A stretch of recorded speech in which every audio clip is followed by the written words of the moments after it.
Hello, everyone. Thank you for tuning in to today's presentation on the fundamentals of youth strength and conditioning. My name is Jannick Schlewing. I'm originally from Germany and I'm currently completing my BSc honors degree in performance sport at the Department of Sports Science at Stellenbosch University in South Africa.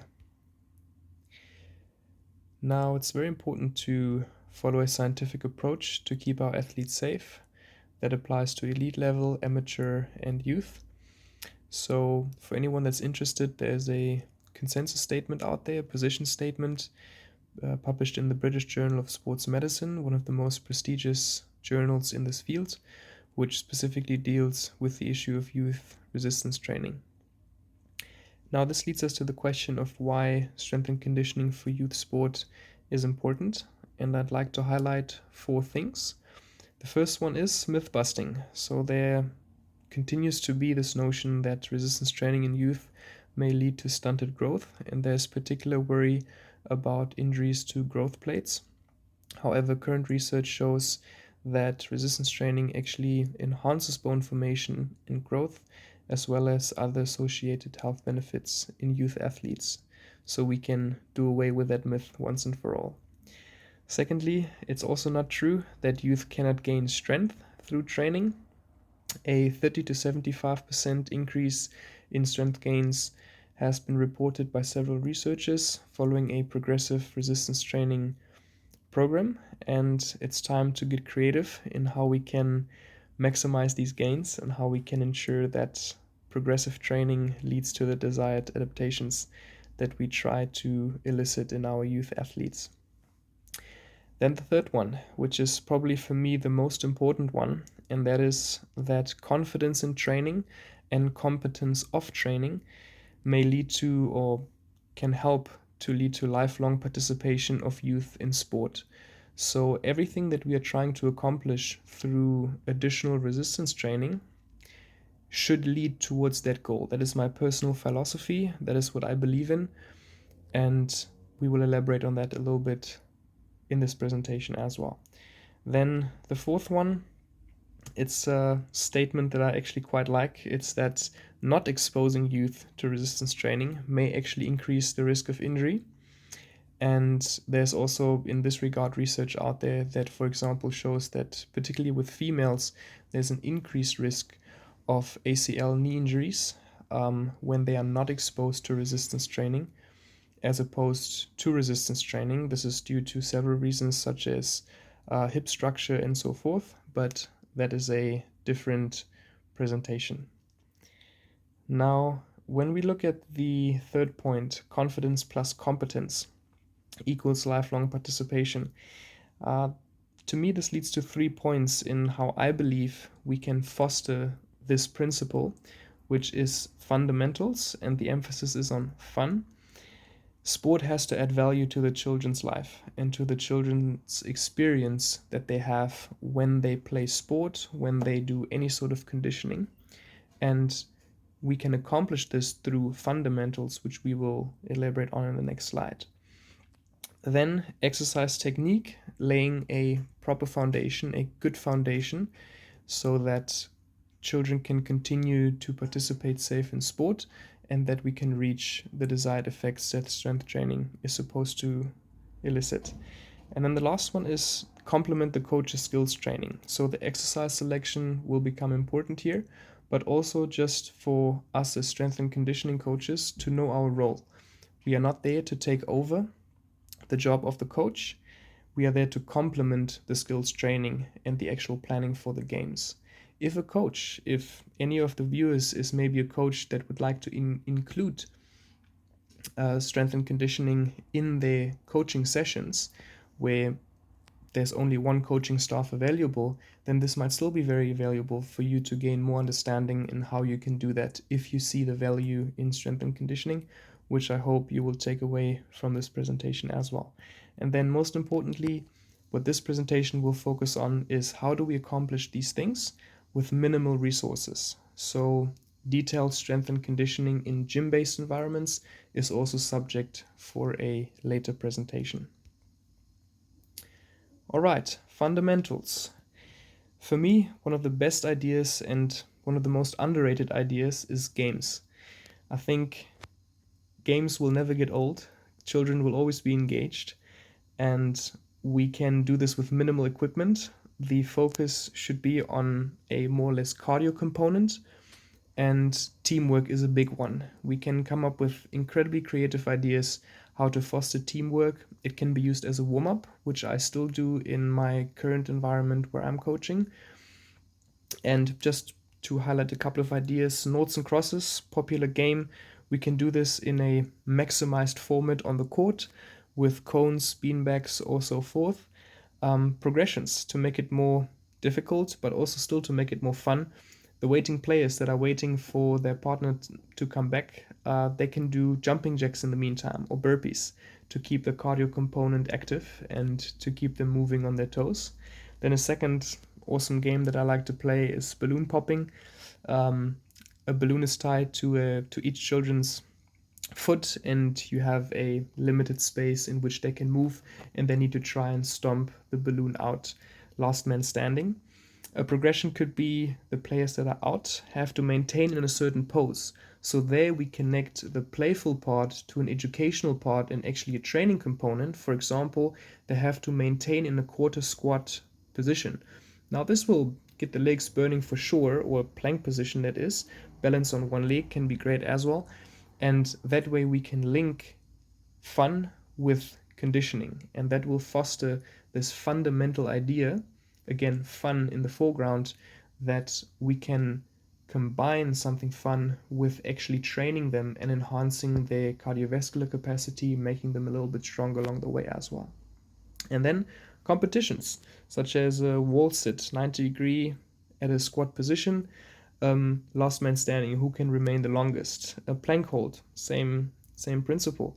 And here creativity is absolute key. So we can do static ones like the plank or the squat hold, or dynamic variations. I think we all played certain games that we really enjoyed back in the days. I think it's time to bring it back to foster that positive relationship between physical exercise and friendly competition, teamwork, etc. Next is exercise technique. We need to have a strong foundation in any sort of technique-based exercises. Otherwise, we increase the risk of injury instead of decreasing it. For me, before we start with even certain exercises, the most important thing is core bracing. So many exercises, not just core exercises or ab exercises as people might call it, are important where it is important to have a stable core. So to teach core bracing right in the beginning for me is absolutely important. And I just highlighted a couple of cues for all of these exercises. For core, it would be brace as if someone is going to punch you. That's a very vivid example. Everyone can relate to that. And brace before you move. So for example, if we're thinking about a leg raise exercise, always cue the athlete, okay, contract and brace yourself before you start to lift up the legs. That will activate the core, and from there we can continue to move. And I like to see the core as the foundation of our house, of our body. It's stabilizing our spine. It keeps us in a biomechanically efficient position so that we can move without wasting energy, and we can perform exercises in the correct way. From there, I usually introduce stable exercises. This includes a bodyweight squat, for example, because it's easy to cue and to correct them without them having to think too much. Stable, there's no instability component yet, so we can focus on the technique. In terms of the squat, it's knees out. They have to be in line with their feet. That's quite nice cue. So when the toes are slightly pointed out, then the knees also have to follow in that same line. Then the second cue I would give is weight has to be evenly distributed across the foot. You often hear the cue that you have to sit back on your heel. I don't like that because it doesn't emphasize a stable foot and it might throw people off balance. So just keep the weight distributed across the foot evenly and pretend that you're sitting back on a chair with an upright and neutral back. Those three cues. Ideally, after you went through the first initial phase of teaching technique, we should aim to not give more than 2 cues. If you have to give more than 2 cues, it's going to become confusing, and children lose attention and so forth. So no more than 2 cues would be the most appropriate. Then if we move down to the body weight lunge, now we're adding an instability component. We are stepping one foot in front of the other or backwards, so there is a shift in the hip that might happen. That's why it's important to give the cues such as hips stay neutral.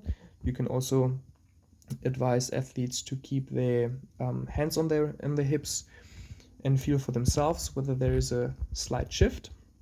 Then upright torso, and as I explained, brace, keep it tight, and again feet across the entire foot. That's actually a mistake there. That has to say the weight across the entire foot. So we're moving from core bracing to stable to unstable movements. Then the last 2 movements that I would use as the most fundamental ones is a plank, that is both a high plank and a low plank. A high plank is obviously on their hands and a low plank on their forearms. Here the 3 cues that I would give is squeeze the glutes and brace, back has to be neutral and straight, and the shoulders are stacked over their wrists so that it doesn't put excessive strain on their shoulders, or they perform sort of a shrugging motion in that sense. And the last one would be a push-up.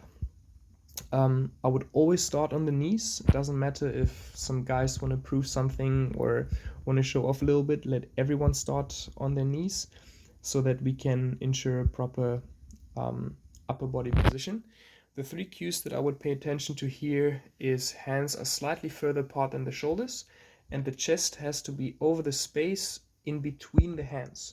That's quite a nice cue that the hands are not too far forward, because when we then move our body downwards, we are likely going into a shrugging motion where we put excessive strain on the shoulders instead of actually taxing the chest.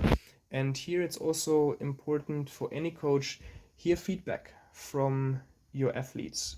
Are you feeling what you're supposed to feel? Which in this case would be the chest. Otherwise, you can rearrange the hands and the arms a little bit. And when you move down, the arms should be at an angle about 60 degrees plus minus, not dead straight in line with the shoulders. That will also ensure that the chest is properly activated. Very important, coaches, always educate yourself first. Be sure that you can demonstrate the exercise properly before you teach them. So the first part is demonstration, then repetition, repetition. For me, I learned from my own experience, I should have taken more time to really make sure that my athletes understand the technique and repeat them more often. That would have saved me a lot of time in trying to correct them within sessions, so I can ever only pay attention to one athlete and then somebody else might also do something wrong, and then I can't attend to them properly. So for me, rather take 1 or 2 sessions extra before you go into the training part and okay, we need to accomplish X amount of reps now. That's not as important as fostering the understanding of proper technique. And then the third one of this learning process for me is having my athletes explain the exercises back to me and to each other, that is. So they correct each other, they give each other the cues that I gave them before to really see, did they understand, did they pay attention, and can they actually teach others? That for me is a great way to check whether or not they actually understood what I was trying to teach them. And from there, we can now move into exercise selection and how that can complement the coach's skill training on the field. Now, I really like this picture because this is also focusing more on the competitive as well as teamwork and into the teamwork direction, which I believe is absolutely important to maintain attention and to keep children engaged. So in that sense, the exercises that we select should be in that direction. Then, unfortunately, I can't show any videos of the technique explained in the movements that I explained earlier on because of copyright reasons, but I wrote down a couple of good resources that might help very well if people are interested to look for video demonstrations, exercise ideas, and so forth, which is Squat University. Dr. Aaron Horschig is a physiotherapist and a weightlifter. He has incredible videos on exercise technique and rehab exercises. Athlean X, Jeff Cavalier, also physiotherapist and strength and conditioning coach. Great body weight programs, so people that are watching can also take a lot of inspiration from his body weight ideas. Then Parisi's Speed School has a great Instagram account, awesome for plyometrics, power exercises, running based speed exercises. And then what I would suggest everyone to do is looking at dynamic core exercises. I will explain core a little bit more in detail later on, but looking for examples that include anti-rotation is for me the most efficient way of training the core, which is dynamic in all different planes of motion. All right, now getting to the actual part in terms of exercise selection. In the initial phases, I would advise people to use whole body dynamic exercises to complement aerobic training. So usually in the preseason, there's a lot of running involved. We just try to get them fit, maybe coming back from Christmas break. So we're just trying to increase the overall fitness levels of our athletes. For that, I would choose whole body dynamic exercises such as burpees, jumping jacks, jump rope, etc. As we progress and as coaches decide to put in more skill-based work, I would then move to higher repetition bodyweight exercises that focus on specific muscle groups and aimed at muscular endurance to complement the skill training. This would include squats, lunges, split squats, and glute bridges. And then the next progression would be squat jumps and pogo hops, which are also mentioned below, which is the logical progression from these type of exercises, and that would be more focused on explosive variations, and power and coordination is our outcome that we try to achieve. So when we come to actual, let's say, competition times, when there's games that start to be involved and we don't try to overly fatigue our athletes, we can't have excessive long training sessions added on to the skills training, because that would burn our athletes out, and we obviously try to minimize that to prepare them well for the next game and to keep it fun and interesting. So in that sense, the exercise time is shorter, and we're trying to incorporate more explosive variations that focus on power and coordination, such as jump squats and pogo hops. But for this, technique foundation is absolutely paramount. So before we didn't master a proper squat, we can't progress to jump squats. And then core work, that's an important one. The core is not our abs. The core is our abdominals, our obliques, the glutes, the lower back, and it's not just the six-pack that people like to see. Just because we have a six-pack maybe doesn't mean that we have a strong core that can stabilize our spine. So core work, as I mentioned earlier on, anti-rotation exercises, great to tax the entire core and to make sure that our athletes are getting stronger and have a good foundation from which they can move and execute bodyweight squats, etc., in a more efficient and a safer way. Then in terms of exercise frequency and work intervals, in the beginning, it's better to not train on consecutive days with added bodyweight strength training, just for the soreness factor. So with every new training stimulus, there's added stress, and we have to explain that the students and athletes might experience soreness in their muscles. It doesn't mean that their muscles are torn, it just means that they worked harder than they did before. Then I would prefer, or in my settings, I prefer to work with work to rest intervals instead of just giving them, okay, 10 reps, because usually they cut themselves short. It's also easier to organize larger groups, and it's a team effort. So we collectively work, for example, 20 to 30 seconds to complete as many body weight squats with proper technique as we can, and then we rest according to, well, we have to pass individual judgment, how the skill level is and how age appropriate it might be, to start out a 20 seconds on, 20 seconds off might be good, or even longer rest periods if necessary. And then we can move towards 30 seconds on, 30 seconds off, 40 seconds on, 20 seconds off, in that fashion, to progressively make the exercises more difficult and ensure that adaptations continue to be made when our athletes start to become stronger. Then I would suggest 2 to 3 sets per exercise, and in terms of the additional strength and conditioning work, not more than 15 to 30 minutes, especially when at least in the initial phases, especially when the sessions are combined, because we still want to focus on complementing the coach in terms of their skill training. And if the athletes are completely burned out from a hard body weight hit fit type of session, then we're not going to reach that goal. So 2 to 3 sets per exercise, 15 to 30 minutes total. That allows us to have maybe anything between 6 to 10 different exercises, depending on how much work to rest ratio we have. And then very, very important, technique. Mastering technique is more important than trying the best new exercises that we saw on Instagram, because if they can't master a proper exercise with good technique, we're only going to expose them to injuries. And if you want to see what a good squat looks like, look at a baby. Unfortunately, over time, as we get older, we start to get stiff, we lose our flexibility. And if we look at a baby, this is actually the perfect squat that we can take inspiration of. So sometimes we have to go back in time to see what we already did right, and then go back to those ways and try to correct our faulty technique that we might have picked up along the way. All right, that was it for me. Thank you very much for your attention on the introduction to the fundamentals of youth strength and conditioning. I hope it was helpful, and I'm looking forward to chat to you guys in the next one. Take care.